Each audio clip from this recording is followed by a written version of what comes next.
जाऊ काय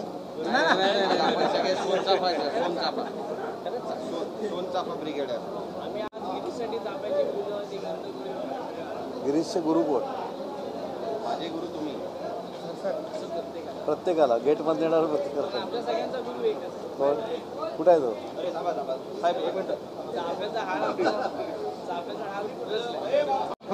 मेन गुरु गायब आहे. कुठे आहे तो? गोकुळ आहे.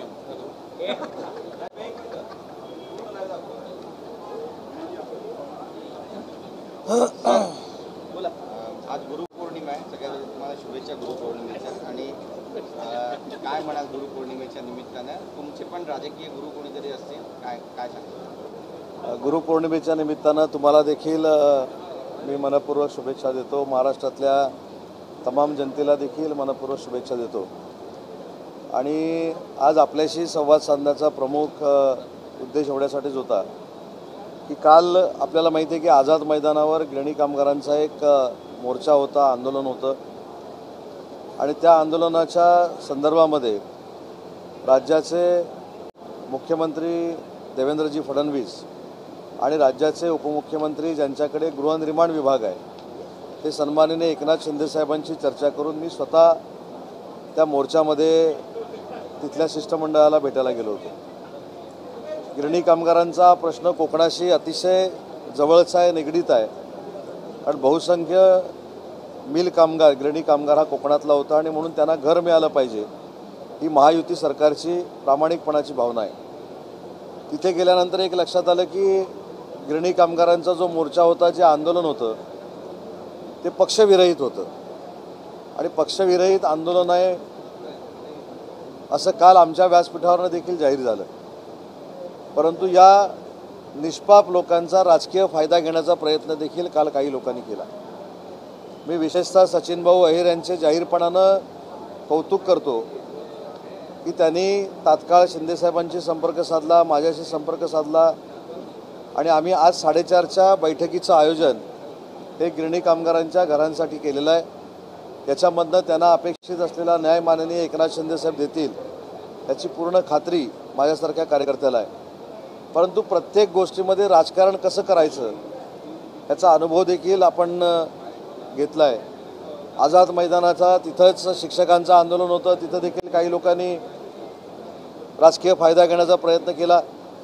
परंतु या सगळ्या गोष्टीमध्ये त्यांना न्याय देण्याच्या ऐवजी येणाऱ्या स्थानिक स्वराज्य संस्था डोळ्यासमोर ठेवून त्यांचा आम्हाला फायदा होईल का या भूमिकेतनं काही नेते मंडळी काम करत आहेत. पण महायुतीच्या सरकारवर गिरणी कामगारांचा विश्वास असल्यामुळं आणि काही दिवसापूर्वी माननीय उपमुख्यमंत्री एकनाथ शिंदेसाहेबांनी गिरणी कामगारांसाठी अतिशय ऐतिहासिक निर्णय घेतल्यामुळं आजच्या बैठकीला ह्या सगळ्या संघटना येणार आहेत आणि गिरणी कामगारांच्या घरांच्या बाबतीमध्ये आज सकारात्मक निर्णय होईल ही मला पूर्णतः खात्री आहे.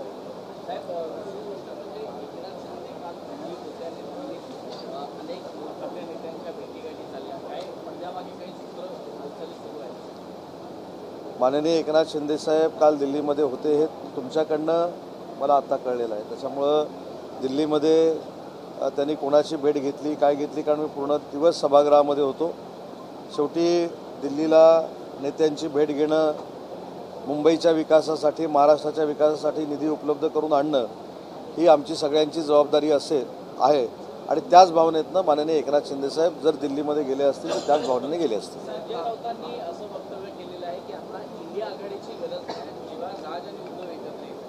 इंडिया आघाडीची गरज नाही आहे. नाही, लोकसभेपुरतं होतं असेल, विधानसभेपुरतं होतं असेल, कदाचित ही युती झाल्यानंतर स्वतःची इच्छा पूर्ण झाल्यानंतर बाकीच्या पक्षांबद्दल देखील ते हीच भूमिका घेऊ शकतात. म्हणून मी सुरुवातीपासून सांगतोय की मराठी माणसाचा जो मेळावा झाला त्याला युतीचं वलय कोणी लावू नये. अजून बरंच पुलाखालून पाणी जायचं शिल्लक आहे. त्याच्यामुळं राजसाहेबांचा स्वतंत्र विचार आहे, राजसाहेबांची काम करण्याची स्वतंत्र कार्यशैली आहे.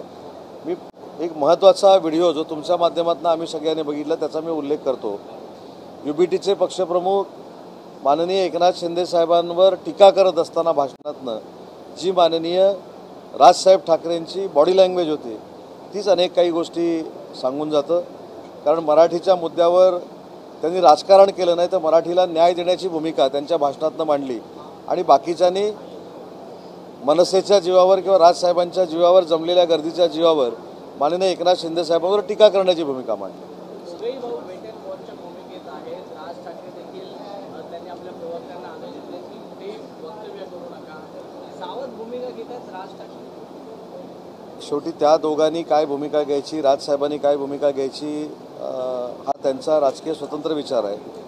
पण महत्त्वाची एक गोष्ट आहे की राजसाहेब भविष्यामध्ये एक प्रश्न UBTला नक्कीच विचारतील की जे मराठीचा आपण UBTवाले गुणगान गातात किंवा मराठीचा पुळका दाखवतात त्या मराठीला खऱ्या अर्थानं न्याय देणारे स्वातंत्र्यवीर सावरकर होते आणि स्वातंत्र्यवीर सावरकरांना काँग्रेसची लोक जेव्हा शिवीगाळ करत होती त्यावेळी UBTनं आपली भूमिका का स्पष्ट केली नाही हा प्रश्न भविष्यामध्ये राजसाहेब त्यांना विचारतील याची पूर्ण खात्री माझ्यासारख्या कार्यकर्त्यांना. याच युतीमध्ये आता MIM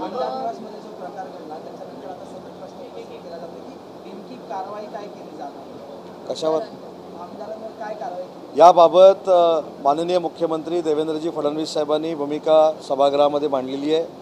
आमचे नेते एकनाथ शिंदे साहेबांनी देखील भूमिका मांडलेली आहे. त्याच्यावर मी आता त्याच्यावर चर्चा करणं योग्य नाही. परंतु एक मात्र वस्तुस्थिती आहे की ज्या पद्धतीनं आमदार निवासमध्ये जेवण दिलं जातं, पदार्थ दिले जातात ते चांगल्या प्रतीचे असले पाहिजेत. काल पण मी सांगितलं की जिथे आमदारच जेवतात अशातला भाग नाही. ते आमदारांबरोबर आलेले कार्यकर्ते देखील जेवतात, अनेक कर्मचारी जेवतात, अनेक महिला भगिनी जेवतात, युवक वर्ग त्या ठिकाणी जेवतो, ज्येष्ठ नागरिक जेवतात. त्यांची प्रकृती बिघडणार नाही ही दक्षता घेऊन त्या ठिकाणी जेवण बनवलं गेलं पाहिजे आणि तशा पद्धतीची भूमिका विधानसभेचे अध्यक्ष आणि विधान परिषदेचे सभापती घेतील याबद्दल शंका बाळगायचं काही कारण नाही. देवेंद्र फडणवीस म्हणाले की खरी जी शिवसेना आहे ती एकनाथ शिंदे आणि खरी राष्ट्रवादी अजितदादा पवार घेऊन बाहेर पडले आणि राहुल नार्वेकर यांनी योग्य तो न्याय निवडला.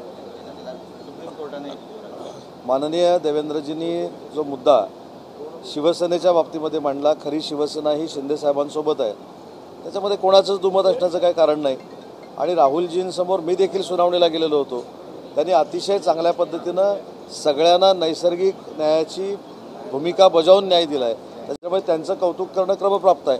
काल संजय गायकवाड यांना सक्त ताकीद ही मुख्यमंत्री एकनाथ शिंदे यांनी दिली. त्यानंतर CM यांनी देखील नाराजी दर्शवत गुन्हा कारवाई करावी असं बाबतीनं आदेश दिलेले आहेत. आता माफीनामा कधी मागणार संजय गायकवाड? मला असं वाटतं की माफीनामा मागण्यापेक्षा नेत्यांनी ज्या काही कानपिचक्या दिलेल्या आहेत त्या त्यांच्यापर्यंत पोहोचलेल्या आहेत. संजय गायकवाड देखील एक कार्यक्षम आमदार आहे. जरी त्यांच्याकडनं तो प्रसंग घडला असला तरी त्यांना जेवण मिळालं याच्यापेक्षा ते बाकीच्यांना जेवण मिळू नये यासाठी त्यांनी कालची ती भूमिका घेतली होती. पण त्या भूमिकेचं मारहाणीचं कोणी समर्थन करत नाही.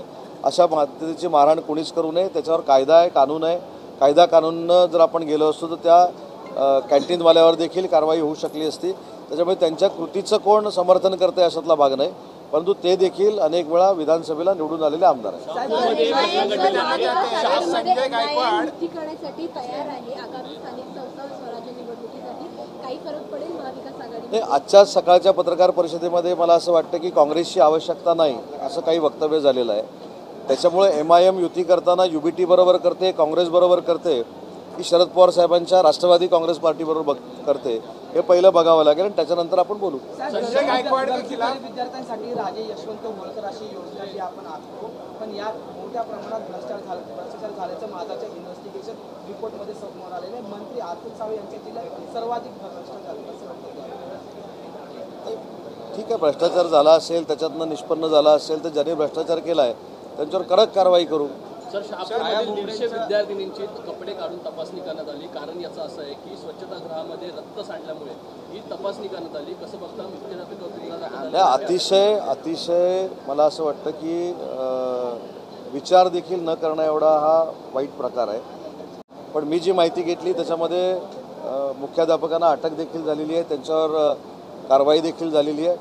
पण अशा पद्धतीच्या प्रवृत्तीनं विद्यार्थिनींना वागवणं हे काही योग्य नाही आणि असा प्रकार पुढच्या कुठच्या शाळेमध्ये घडू नये अशा पद्धतीची कारवाई त्या मुख्याध्यापकांवर केली जाईल. सुरक्षा कायदा उद्या चर्चेला येणार आहे. विरोधकांचा याला फार मोठा विरोध पाहायला मिळतोय. उद्या ज्यावेळी कायदा येईल त्यावेळी आपण त्याच्यावर चर्चा करू. सर, अशी चर्चा आता सुरू झाली की एकनाथ शिंदे यांचे काही आमदार रडारवर आहेत का? म्हणजे संदीपान भुमरेंचं त्यांचा मुद्दा झाला म्हणत गोगावले असतील, आता संजय गायकवाड, पुढे ना कुठेतरी एकनाथ शिंदे यांना अडचणीत आणण्याचा प्रयत्न केला जातोय. मी परवा देखील सांगितलं की सूत्रांच्या हवाल्यावरनं जी माहिती मिळते ती साफ चुकीची आहे. माननीय देवेंद्रजी फडणवीस एकनाथ शिंदे साहेबांमधलं बॉन्डिंग हे काही तात्पुरतं नाही.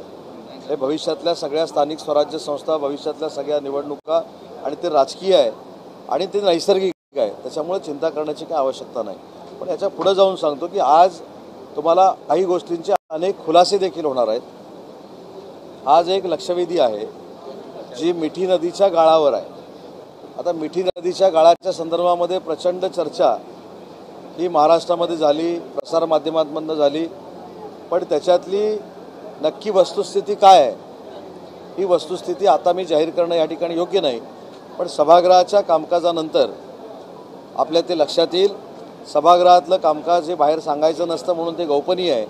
पण ह्या सगळ्या गोष्टींची मी उत्तरं दिलीत. पण जी लक्षवेधी आणि जो प्रश्न महाराष्ट्राच्या समोर, मुंबईकरांच्या समोर मिठी नदीचा उभा होता, त्याच्यामध्ये नक्की काय घडलंय हे देखील आज सभागृहामध्ये तुम्हाला कळेल. चुनाव से पहले इंडी गठबंधन जो है नातेवाईक की कगार पर है. संजय राउत ने बयान दिया है कि शायद इंडी गठबंधन की कोई जरूरत थांब मराठीत एकदा होऊ दे ना, मराठीत होऊ दे. छाया भुमरे यांच्या नावाच्या वाईन शॉपचा परवाना आहे सध्या चर्चेत आहे. वायुवेगानं हा परवाना ट्रान्सफर करण्यात आला अशी माहिती मिळते. काय वायुवेगाने कसा ट्रान्सफर करण्यात आला याची माहिती घेऊ. शिरसाटांबाबत पण जरांगे पाटील आता म्हणतायत महायुतीमध्ये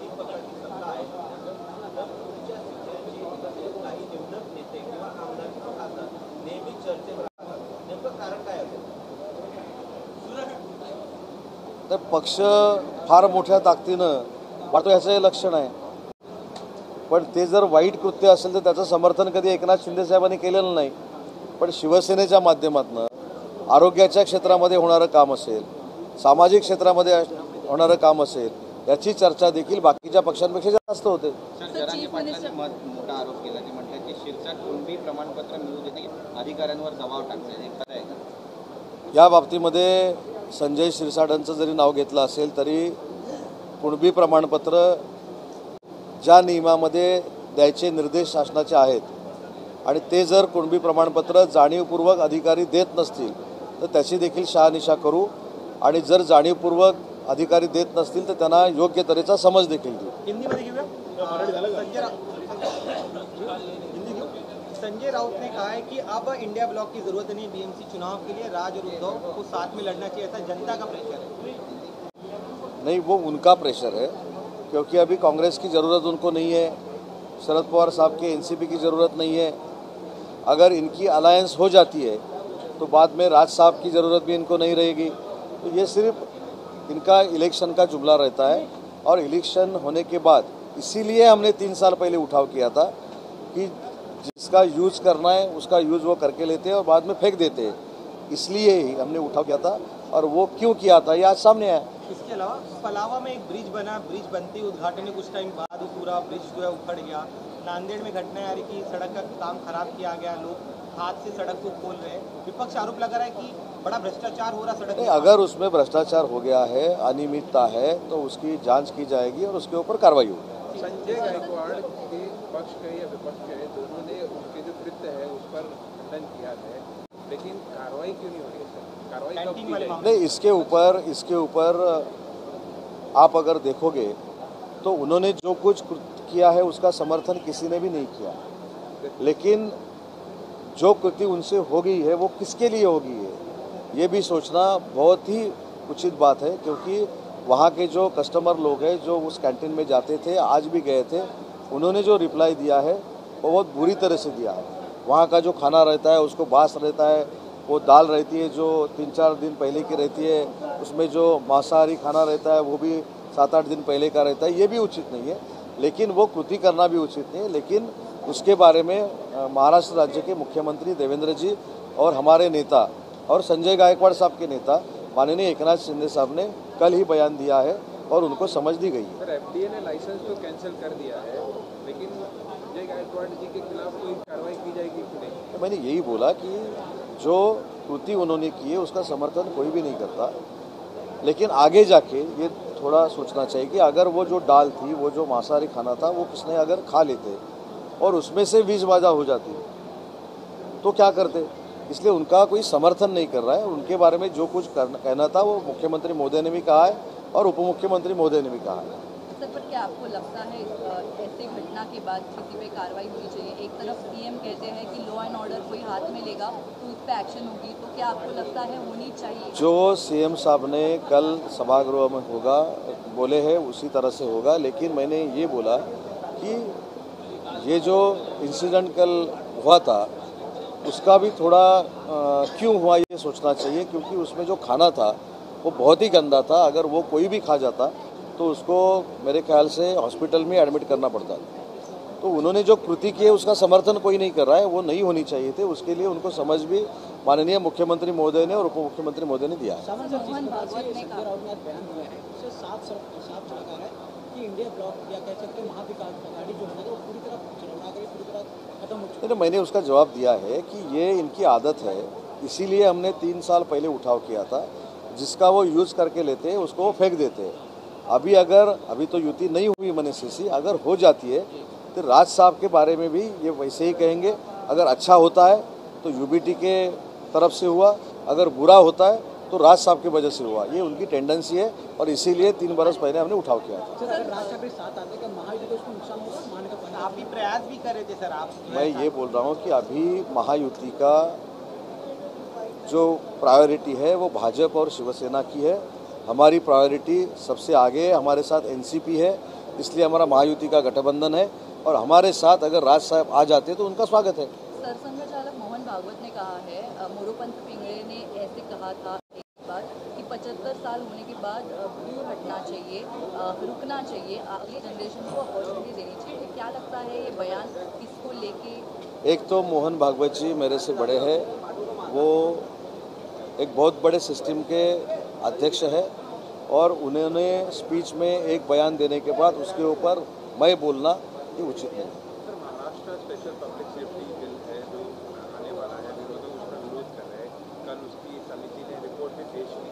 आगे चल के सरकार की क्या कल या परसों आने वाला है, जब आएगा तब हम देखेंगे क्या करने वाला है। जो कुछ है वो महाराष्ट्र के हित में करेंगे। सर, आपने मीठी नदी के बारे में कहा कि आज एक सवाल मीठी नदी के बारे में हाउस में आया हुआ है, उसके बारे में बाहर बोलना उचित नहीं है, गोपनीय रहता है। लेकिन उससे आपको पता चलेगा उसमें क्या चल रहा है और क्या चल रहा था। वो जन सुरक्षा कानून आप विधेयक लेकर आ बोला मैं विपक्ष ये स्पेसिफिक आरोप लगा रही है अब नक्सलियों के बहाने आप आम लोगों की आज़ादी पर। मैंने इसका जवाब दिया है। महाराष्ट्र की जनता के लिए जो कुछ अच्छा रहेगा,